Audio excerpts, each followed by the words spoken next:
Merci.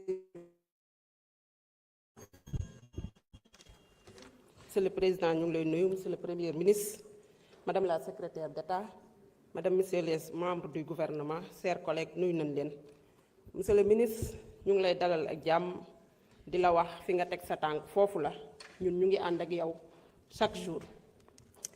Monsieur le ministre, vous avez lancé avec détermination le plan de redressement économique et social, PRESS, pour répondre aux urgences économiques et sociales.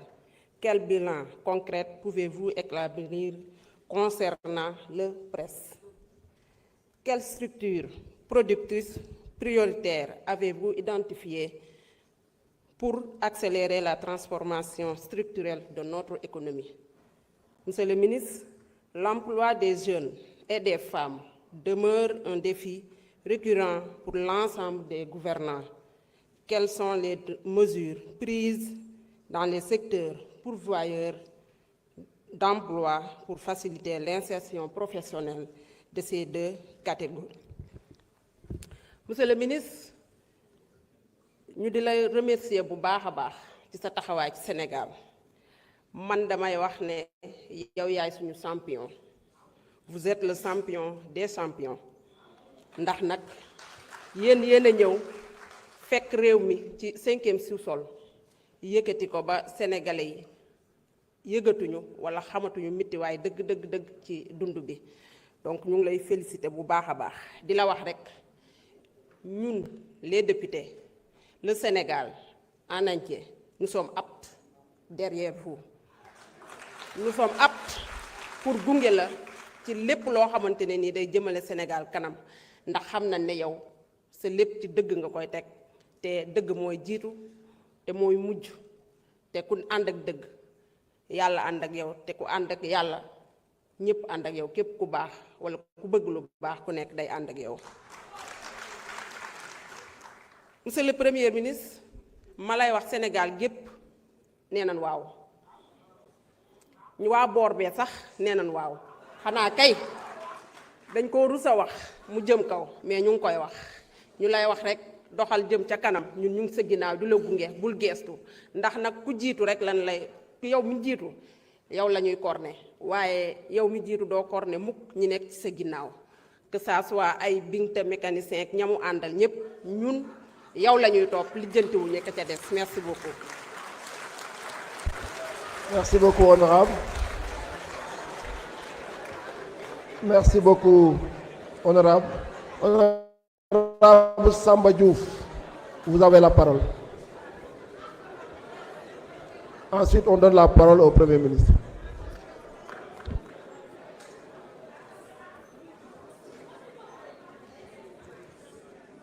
Merci, Monsieur le Président. Monsieur le Président de séance, Monsieur le Premier ministre, Mesdames, Messieurs les ministres, honorables députés, ziar naa leen. Monsieur le Premier ministre, ma question sera pour la crise au Mali et la sécurité nationale. Monsieur le Premier ministre, face à la dégradation sécuritaire au Sahel, votre gouvernement agit avec clairvoyance pour protéger le Sénégal. Quelle évaluation faites-vous pour la menace terroriste dans la sous-région et les risques potentiels pour notre pays? Quelles mesures concrètes ont été prises pour renforcer la sécurité de nos frontières, la coopération régionale et nos capacités de renseignement? Monsieur le Premier ministre, comment le Sénégal entend-il accompagner fraternellement le peuple malien tout en préservant sa propre sécurité et ses institutions?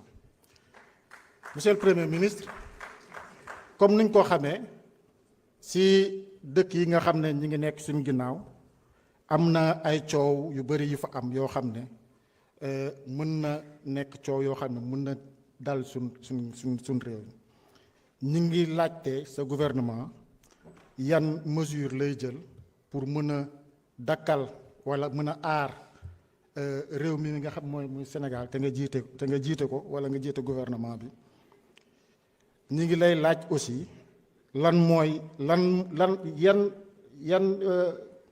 yan élément la sunu armée ak sunu gouvernement def pour mën a am des renseignements foofu muy dëkk yooyu nga xam ne ay dëkk yoo xam ne ay terrorisme jege na am na fa ñu ngi leen di gërëm di la sant di la féliciter di la naan jàppal foofu la te ñi ànd ak yow au maximum possible jërëjëf merci beaucoup je vous remercie.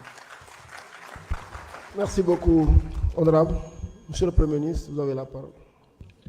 Merci, Monsieur le Président. Je pense que Pour 26 minutes. je vais donner d'abord la parole à Monsieur Yankouba Diémé, ministre du Transport, des Transports. Ensuite, Messieurs Cheikh Niang et Biram Diop, qui se compléteront sur la question malienne.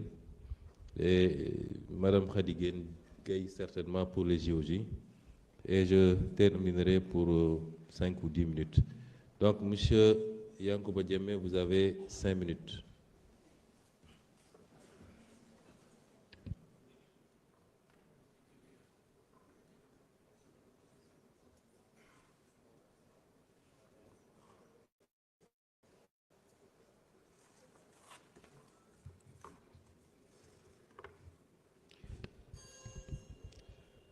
Monsieur le Président, Monsieur le Premier ministre, honorables députés, chers collègues,